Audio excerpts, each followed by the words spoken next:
Y en el caso de derecho a sucesiones, y lo vamos a ver, la realidad, ¿qué cosa nos dice? Nos dice lo siguiente. Nos dice que a nuestro concepto la ubicación del libro cuarto del Código Civil es inadecuada. Y voy a comenzar a hacer mi postura de una manera de la siguiente. Debido a que un dominio y estudio sistemático de esta rama se logrará únicamente con el conocimiento previo de los libros que la anteceden como el de los posteriores. Si uno analiza el libro cuarto, el que sigue es reales, el que sigue es obligaciones, y ahí viene la fuente de las obligaciones. Si vamos más atrás, adelante del libro de sucesiones, ¿quién está? Familia, acto, personas. Otro punto más, ¿con qué institución, que es la llave del inicio de lo que es la reflexión de sucesiones, se comienza a estudiar eso? Con la muerte. ¿La muerte está en el libro cuarto? No, pues, la muerte está en el libro primero. Entonces, ¿qué vemos ahí? Primero, estamos frente a un problema de sistematización. Tengo que ubicarme, utilizar mi capacidad y bagaje intelectual jurídico para poder combinar, ¿qué cosa? Las diferentes posturas de los diferentes libros, de las diferentes instituciones que contiene el Código Civil en este tipo de situación como tal. Es decir, ¿sucesiones es el cúmulo de conocimientos? Sí, pues señores.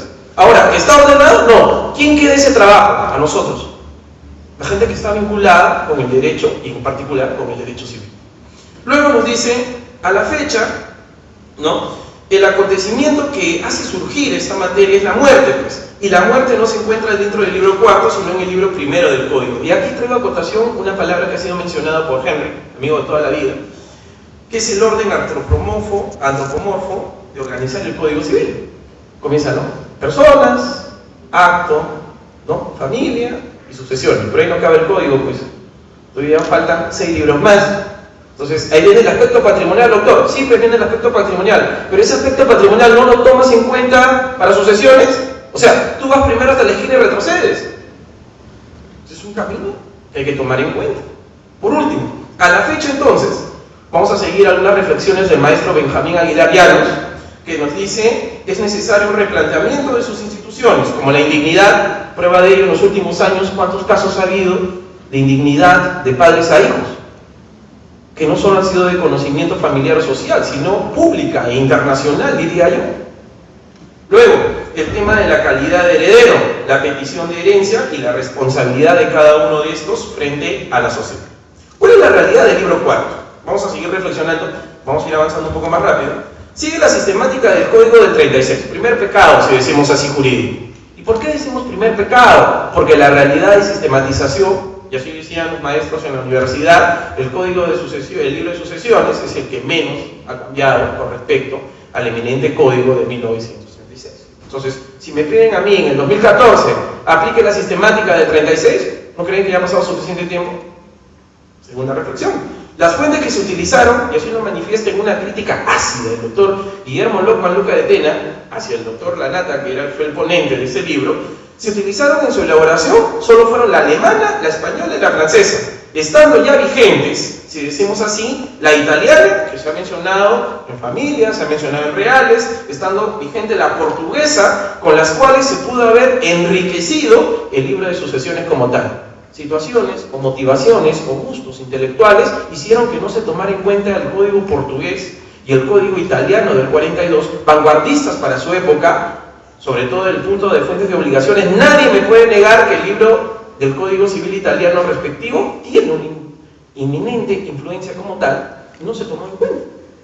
Por último, un tema importante es la cantidad de artículos dedicados a este libro. A comparación de otros códigos, el de Argentina, Brasil, le dan más articulado, más desarrollo a estos temas. En el Perú, ¿cuántos artículos se dedican a lo que es el tema de derechos de sucesiones? 221 artículos. No es poco, no es mucho, pero parece que algunos temas no han sido desarrollados con la debida envergadura jurídica que se merece este tema como tal.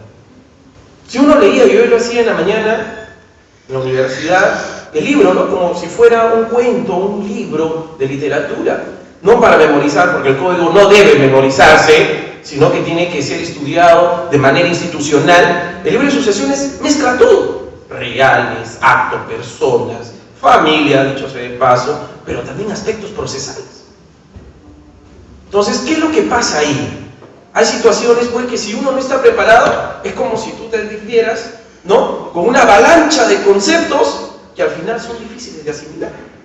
Entonces, ¿qué vemos ahí? Por un lado, artículos procesables. Por otro lado, artículos que hablan sobre el tema patrimonial civil. Por otro lado, el tema subjetivo de persona. ¿Qué trae consigo entonces?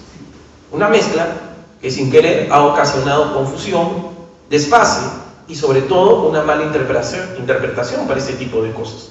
Luego, vamos a hablar de las propuestas y su viabilidad. Y vamos a hacerlo más rápido de esta manera. Primero, ¿qué puedo tomar como en cuenta? A la fecha está regulado lo que es la sucesión legal, intestada y la testamentaria como tal.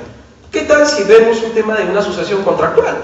Y los que están a favor de esta situación amparan esta figura en lo que es el pacto en torno a la cuota de libre disposición que se pudiera dar con uno de los hijos. Puede ser impugnada, lógico, pues los otros hijos que se ven desvenecidos, ¿no?, que no les conviene eso, pueden impugnarla de manera puntual. Otra, la presunción del artículo 679 del Código Civil nos hace referencia a ¿qué? A la transmisión del derecho de opción.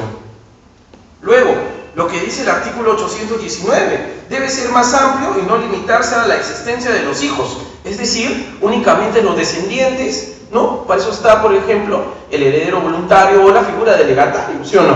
O sea, únicamente el hijo es el personaje principal en el derecho sucesorio. ¿Los hermanos pueden serlo?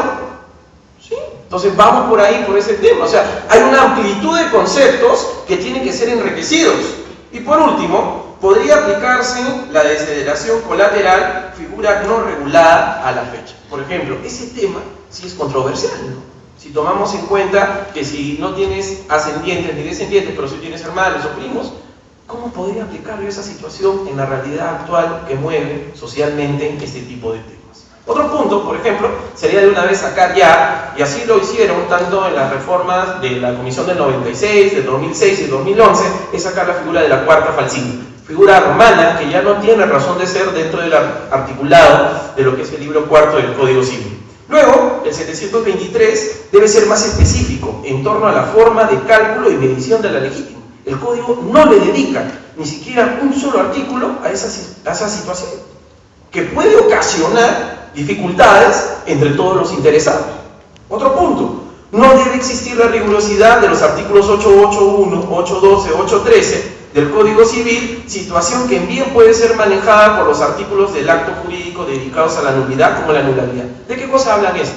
De los testamentos especiales, el militar, ¿no?, el marítimo, que podemos ver ahí, son figuras de alguna manera que tienen un tratamiento bien explayado, riguroso, tranquilamente en un tema de economía procesal y jurídica, ¿no?, por medio de una interpretación extensiva, bien podrían haber sido tratados por los artículos respectivos del acto jurídico común. Una última reflexión de manera apropiada. La legítima no solo es aplicable a la sucesión testamentaria. Si uno lee, ¿no?, comienza, ¿no?, sucesión legal, intestada, sucesión testamentaria, la legítima está dentro de la sucesión testamentaria, pero tranquilamente, como manifiesta el doctor Benjamín Aguilar, puede ser aplicada a la sucesión legal o intestada. Luego, la representación sucesoria es aplicable a la sucesión legal como a la sucesión testamentaria, es decir, no podemos encasillarla en la sucesión testamentaria únicamente. Luego, la aplicación del derecho de habitación del cónyuge supérsite. Miren, hasta ahora no me he referido a las uniones de hecho, lo voy a hacer en la parte final. ¿Y por qué lo hago? Porque la dación de esa ley que mencionó Henry ha trastocado algunas cosas. Algunas cosas que de alguna manera van a ver que el derecho sucesorio tenga que ampliar un concepto que va fuera de ¿qué? De lo que es el matrimonio. Por ejemplo, la representación o la aplicación del derecho de habitación del cónyuge supérsite no solo es aplicable para las sociedades conyugales, sino también para el régimen de ¿qué? De la separación de patrimonio. ¿Está bien? O sea, lo ideal, ¿no?, vienen mancomunados, está bien, pues. Pero para regímenes de patrimonio por separado, ¿cómo podría hacerlo? ¿Cómo podría analizarlo? Pues es un vacío. Y por último, los órdenes sucesorios. Y acá voy a tomar una palabra de mi querido colega y maestro Enrique Barsi, la socioafectividad. ¿Acaso en el orden sucesorio yo escojo quién me va a suceder? ¿O me tengo que guiar de lo que dice el articulado del código? El articulado del código es el que me pone las reglas. Simplemente voy a aplicar lo que dice ahí. Y ahí viene mi crítica. Dice, ¿en qué criterios se sustenta? ¿Tienen una base de relaciones afectivas del causante? ¿Acaso él los escoge? ¿Por qué los abuelos tendrían mayor derecho que los hermanos a suceder? Y si nos vamos más allá del bisabuelo, si está vivo, ¿no? Entonces, miren ustedes un conjunto de figuras que a veces uno por memorizarse o pasarlas rápido necesariamente necesitan una reflexión más profunda como tal. Y por último, la figura del Estado como sucesor. Sí lo es, pero no reúne las características, ya que interviene cuando el patrimonio del sucesor no ha sido reclamado. Entonces, darle la categoría de sucesor al Estado, yo diría que intervendría como última ratio. ¿Qué significa? Ya que nadie lo reclama, el Estado, basándose en el bien común en la sociedad, es el que va a tener que asumir la responsabilidad del control y la gestión de la misma. Por último, no hay una cultura, y acá yo concuerdo con Rafael, con respecto a llevar a cabo testamentos en la sociedad peruana. Porque vemos grandes cantidades de procesos de sucesión intestada, ya sea entre el Poder Judicial como notarial. ¿Se acuerdan cuando salió esa ley de asuntos notariales en procesos no contenciosos? Entonces vamos por ahí. ¿Qué es lo que pasa? No tenemos una cultura, como sí la tienen, por ejemplo, los anglosajones o los americanos, de hacer su testamento preveyendo, ¿qué cosa? Lo que pueda pasar en un futuro como tal. Vamos por ahí. Otra, los testamentos especiales otorgan un tratamiento muy emborroso. ¿Quién nos habla? Es decir, ahí tú encuentras desde el modo cómo aplicarlo, en qué situación, quién es el responsable, por qué tan detallista. Y no se dedica a un tratamiento mejor a instituciones básicas como la legítima o la calificación de los herederos. Luego, adaptación de una realidad moderna sería crear otras formas en las cuales se puede dar la voluntad de testar. Un ejemplo, ¿cuál sería? De grabaciones. Grabar un testamento no sería lo mismo que verlo por escritura pública. ¿No tendría el mismo efecto como tal? Los opositores dirán, no, porque no otorga seguridad jurídica, pero puede ser impugnado por la persona interesada. Pero eso ya es sinónimo ¿de qué? De adaptar a nuevos métodos tecnológicos a los requerimientos o las exigencias que esta antigua y tradicional rama del derecho así lo exige. Por último, el legatario no tiene la misma posición que heredero, ya que éste se convierte en un acreedor de la herencia, y eso es verdad. Luego, para el tema de la interpretación de los testamentos, plantea la doctrina nacional que deben de existir normas ad hoc. Lamentablemente, ya lo hemos hablado, ¿qué es lo que pasa? Todos nos tenemos que referir a lo que dice el acto jurídico. Por último, el tema de la colación. Nuestro código no maneja una definición del mismo, siendo necesaria para precisar su extensión como su trascendencia jurídica, ver la interpretación que cada uno de nosotros nos da. No se tiene con precisión el dato si el indigno debe colisionar, o sea, el indigno debe devolver. Vamos por ahí. El indigno debe devolver aquellos bienes que en su momento le dieron cuando tenía la calidad de digno, y si no lo devuelve, disminuye la masa patrimonial de ¿quién? De los que sí fueron dignos, los que sí actuaron con lealtad con el causal. Entonces vamos por ahí, ¿no? Debe haber una modificación con respecto a ese tema. Luego, la petición de herencia debe ser entendida como un derecho del heredero y no como una acción que persigue únicamente la devolución de bienes. Por último, ¿qué es lo que nos está diciendo ahí? Debemos, en ese tipo de casos, quitar, si decimos así, el ámbito patrimonial como tal. Vamos a la gran respuesta y la gran pregunta final de esta exposición. ¿Estamos ante un nuevo o por un nuevo derecho sucesorio? Llevar a cabo un mejoramiento del articulado no expresa ni asegura una mejor gestión de la normatividad dedicada a sucesiones. Primer punto, ¿de qué va a valer cambiar si la gente no aplica? ¿De qué va a valer cambiar si la gente no tiene la capacidad de interpretar adecuadamente? ¿Por qué? Porque ellos no tuvieron acceso a las motivaciones que dieron surgimiento a esas normas como tal. Ese es un punto. Dos, en el caso del derecho sucesorio, no es suficiente con una reforma elemental que se sostenga en enmiendas. Lo que se necesita a nuestro criterio es un reordenamiento sistemático para un tratamiento coherente. Es decir, las instituciones están, hay que ordenar la casa, hay que mover las piezas de tal manera que permita tener un razonamiento adecuado al momento de su aplicación. Ese es el mensaje. Y por último, así lo dice Guillermo Lodman, que ha tenido a cargo, ¿no?, esos temas de sucesiones en las comisiones de reforma del Ministerio de Justicia como tal. Si se presentan cambios o sugerencias en más de 40 artículos, quien tenga acceso a estas modificaciones, en más de 40 artículos hay una sugerencia de cambio, mejor es hacer un libro nuevo, pero sobre todo enfocándose, dando énfasis a ciertas partes. Por último, vamos a las conclusiones.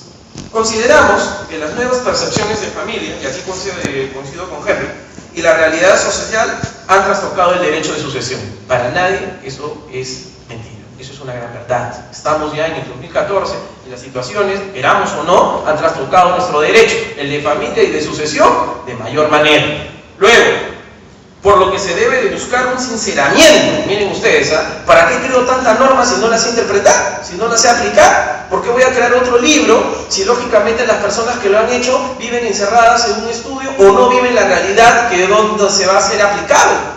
Otro. Y figuras que contiene sobre todo un sinceramiento y afinamiento a las instituciones y figuras que contienen para no otorgarles interpretaciones indebidas ni realizar actos en contra de la realidad, pero sobre todo del derecho. Por ejemplo, y acá cito, la última ley que modificó el libro de sucesiones. Miren, ¿de cuándo es? Del 25 de marzo del 2013.